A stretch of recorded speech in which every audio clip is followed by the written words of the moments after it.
FPUC gets a big battle next week as it lands in the Senate. The bill, the third stimulus package, lands in the Senate next week, and Ron Wyden, Democrat out of Oregon, doesn't want to do $400 a week. He wants to do $600 a week. Will he hold it up? Will he do FPUC retro? Enjoy this throwback video explaining FPUC, UI, PUA, extended benefits, enhanced unemployment benefits, retro benefits, and certifying for benefits. There's a lot of benefits to this video. Enjoy this throwback video explaining unemployment on Overnights LALATE.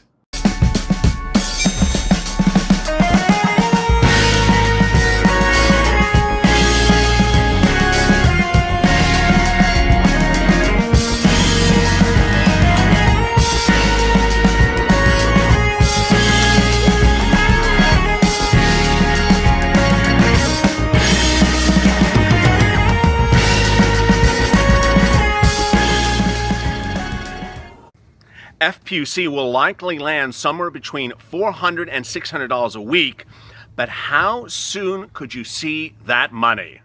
Good afternoon, everybody. This is Afternoons LALATE. Hope you're great and safe. Afternoons LALATE starts every day at 3:30. Starts with a check, then goes to FPUC, to hazard pay, then FPUC and rent assistance coming up next.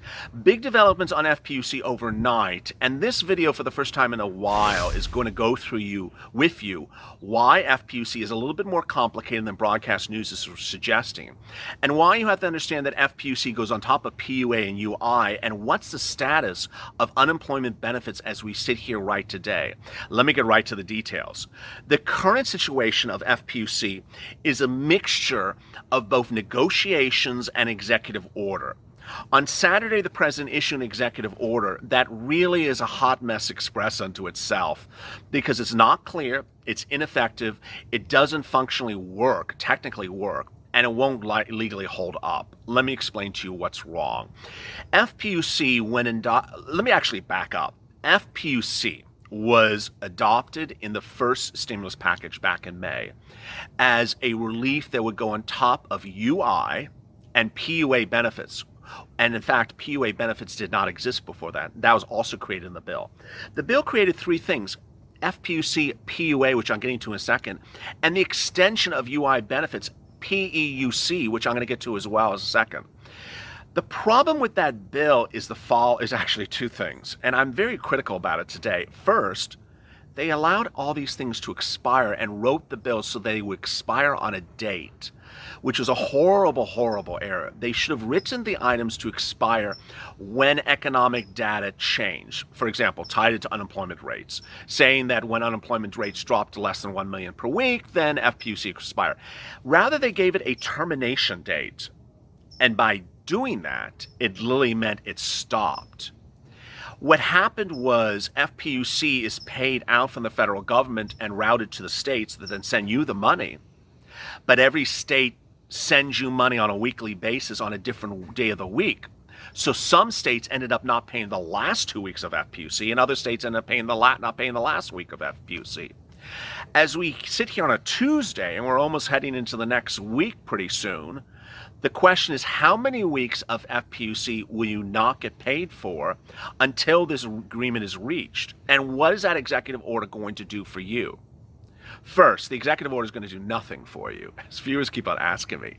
Viewers are asking me overwhelmingly overnight, when am I getting $400 for FPUC? First, you're not going to get any money from this executive order by all indications because of two things. One, the order is unlawful, and two, states aren't going to act on it and pay it. First, the order is unlawful. The president, by executive order, cannot send out money for the Treasury. It's black and white law. I can read the quotes. I'm not going to bore you on it. Someone is going to go to court, and a temporary injunction is going to be issued within 24 hours, and the law will be invalidated by emergency order. But what's more important to understand is the states just won't pay it as well. The states don't have the technical ability to do these advanced calculations. They've informed the Treasury Secretary they're not going to do it. So they're not going to actually spend the $400. And the executive order actually says if the states can't pay it, who cares?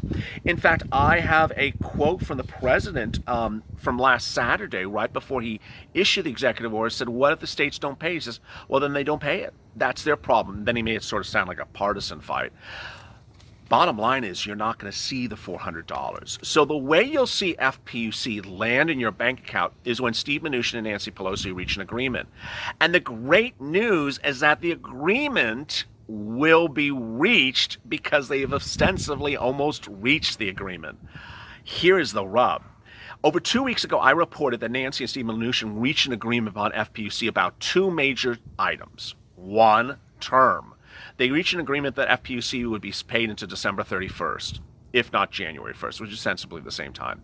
Two, they agreed upon a general framework of the amount of money. It was going to land somewhere between $400 to $600.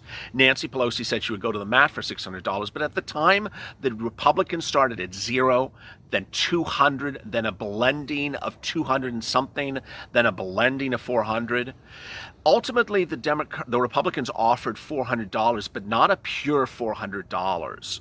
And Nancy Pelosi said no. They also offered $600 for 1 week, and Nancy Pelosi said yes, but not for 1 week. I'll do it all the way to January 21. The great news is that the parties will and have sensibly said they will agree to somewhere between $400 to $600 per week. It'll be a pure payout. It won't be the strange $100, $200 thing. It'll come the way in which the original FPUC came, and it will be routed out retroactively. Now, here is the question that some viewers have asked me. How do I get the money, and how do I get that FPUC? Now, here is something very important for you to understand. FPUC is for people who are already getting FPUC. It's not something that some channels with the clickbait like that or like this have said literally in the last 48 hours. There's a new free stimulus check, and they are taking the number $400 a week, and they're times it by 4 weeks in the month, and they're saying you're getting a stimulus check of $1,600. You're getting free money of $1,600. The federal government's sending out $1,600. It's totally untrue. Let me explain what FPUC is. FPUC, adopted in the first stimulus package, goes on top of your UI and PUA benefits. What I hope you've already done, because I've been doing these videos for a while, is you applied for UI benefits when the pandemic started. Now, if you haven't watched this video, and please focus on how you apply, and that's why I'm doing this video, because there are 7,000 new subscribers since yesterday alone. So I'm going to walk you through UI and PUA, how to apply, how to get that FPUC on top of it when it becomes law again, and get this money. First, you have to determine whether you're an employee or an independent contractor. An employee is someone who works for Macy's. An independent contractor is someone who is self-employed, like an Uber Lyft driver. Someone has their own business. That's an independent contractor. If you're an independent contractor, you're PUA. If you're an employee, you're a UI. Where do you get this money? You do all the applications on your state's unemployment website. You go to your state, and they either have one of two situations. They either have one application for both of them or a separate application for each of them. Most states, the vast majority of all states, require you to apply for UI if you're a PUA person and get a rejection before you do PUA. I'll say that again because it's a little strange. Most states require, if you're an independent contractor seeking PUA, to get a denial for UI because you're not an employee first before you apply for PUA. It's just something they do. I haven't done the next couple of things in a while, but it was a very big hot topic at the time, and I think it will be again, so I'm going to answer this right now. People had said, I'm on both UI and PUA, or can I go from UI to PUA, or can I go from PUA to UI? No, no, no, no, and no. You can't be one and the other. It's one or the other. So if you're a UI, you can't also be PUA. If your UI runs out, you can't jump over to PUA. If you're on PUA, you can't jump over to UI. You can't get checks for both things at the same time. No, no, no, and no. Next, the way you go through this application process is you go through and you apply for what's called eligibility. It's like filing an insurance claim. You tell them what happened, you go through there, and then they determine whether you're eligible. And they'll give you an eligibility notification. Thank you. You are now eligible for this. And so if you get that eligibility notice, it'll say something like, you are now eligible for PUA from this date to December 31st. They generally do like a 1-year time frame or to the end of the calendar year in their eligibility notification. Now, this is singularly the most important thing I always tell viewers about. I've been doing this channel launched on, I'm laughing because I'm remembering where I was and what I looked like and how I did it. On April 25th, this channel launched, and I was that kid with the spiky hair, as some people said, on the beach, a deserted beach with a t-shirt. I was more casual then. And I said, PUA, and you do this and you do that. And I had a lot of fingers. I was moving my hands too much and moving my head too much. I had to tone it down. But I said one thing very clear. When you apply for PUA or UI, make sure you get the eligibility date correct. The eligibility date must be correct, because if it's incorrect, it's nearly impossible to fix it. What am I talking about? Here is the example of what happens. If you are watching this video today and you were laid off on March 15th, but you're just learning about PUA today and you think, I'll go apply for some PUA when it goes live or when it is live or whatever, and it asks what eligibility date you start at, you say, oh, today. Guess what you just did with that mistake? You listed August 11th instead of March 15th, which you said was your eligibility day. So you lost the month of March, April, May, June, July. You lost 5 months times 4 weeks a month, 20 weeks of benefits, 20 weeks of money you just lost because you made one entry error. Yeah, you don't want to make that mistake. If we're talking about base level benefits in your state of like 169 and FPUC on top of that, or whatever it's going to be, $600 or $400, whatever it's going to be, that's about $600, $800 a week times how many weeks did I just tell you? It's a buttload of money. It's a lot of money you just made an error about. So don't make that error. Don't make that error. If you're applying for PUA, or had you applied for PUA, there are classifications, and the most common classifications are that you had a job but couldn't go to it because it was closed, like a school, or you couldn't reach the place of employment, like there was, I don't know, there was a shutdown in the entire city, you couldn't go to that place. Or the most common one, which I always talked about for PUA, was that your number of hours were reduced but not completely eliminated because of PUA. An example of that is someone who usually worked 75 hours a week but only got 2 hours a week as an independent contractor.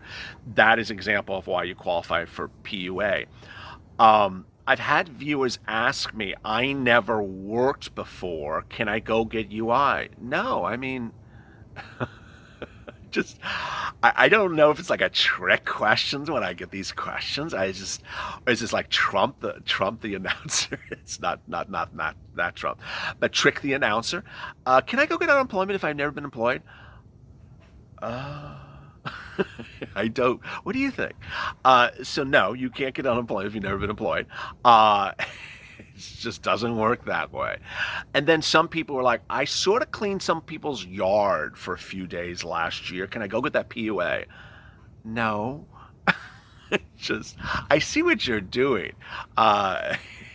Just no, and no.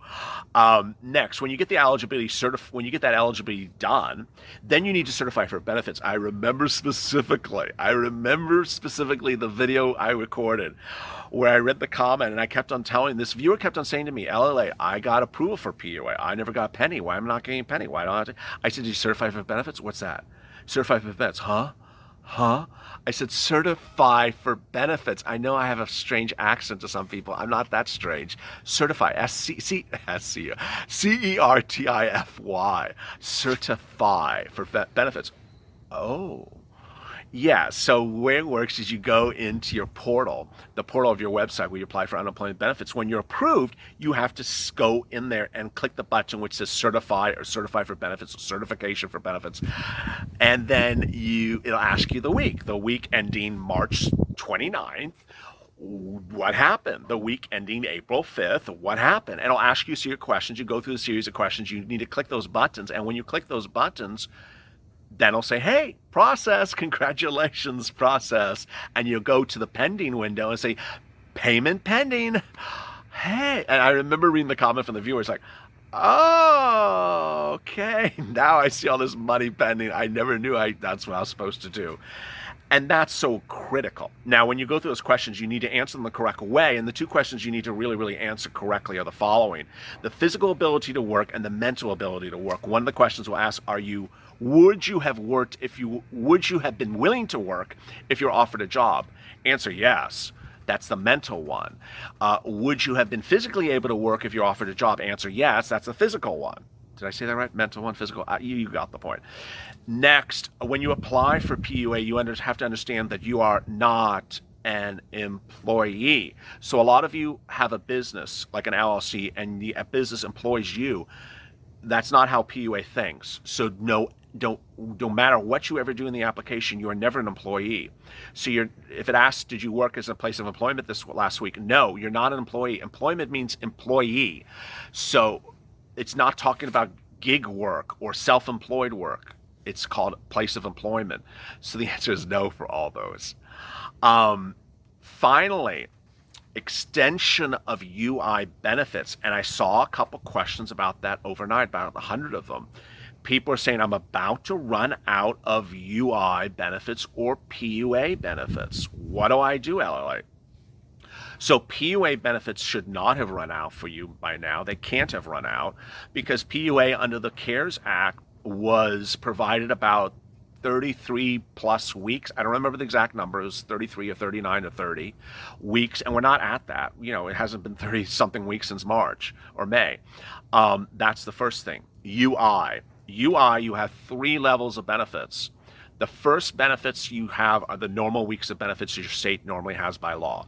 So let's say in South Dakota has a certain number of weeks for UI benefits normally in any environment. I don't know what it is, whatever it is. Let's say 20, for example. Then the CARES Act passed, so hopefully I remember the letters, FPEUC, which was an extension of unemployment benefits for extra weeks.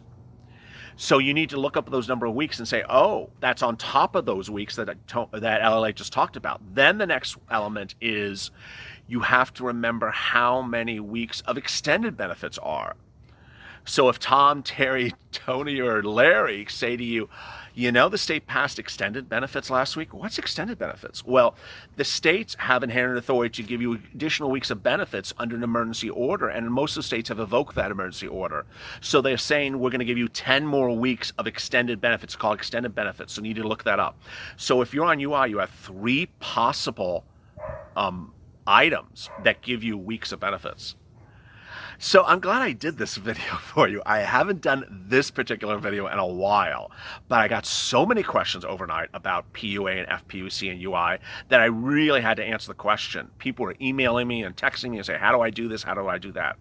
Understand that FPUC goes on top of UI and PUA. It was $600 a week. It stopped. You've now not gotten those weeks. You will go those weeks retroactively because it looks like both the Democrats and Republicans want to give you retroactive weeks. I don't think that $400 is going to be effectuated. I don't think anyone's going to see $400 a week. I do think the parties are going to get back to the table and negotiate. And that once they do, these monies will be routed out to you. Don't expect $400 a week to come this week. I just don't think it's going to happen. I just don't see it happening. Prove me wrong. I just don't think it's going to be happening. I'm not saying it on a partisan level. I just don't think it's going to happen this week. But if it does, that's why you have to go to the front channel and hit the subscribe and alert button. 7,000 of you did yesterday. Wow, great community we're building here. Wonderful family. And I send you alerts, whether it's an Uber and Lyft injunction decision, whether it's a shooting at the White House, whether it's a major development in COVID-19 or a Russian bot that claims that there's a vaccine in Russia, which there's not now. Hit that subscribe and alert button and you'll get updates as soon as something happens. As always, stay motivated, stay inspired. And coming up next on LLA is Rent Assistance. Stay with LA for more.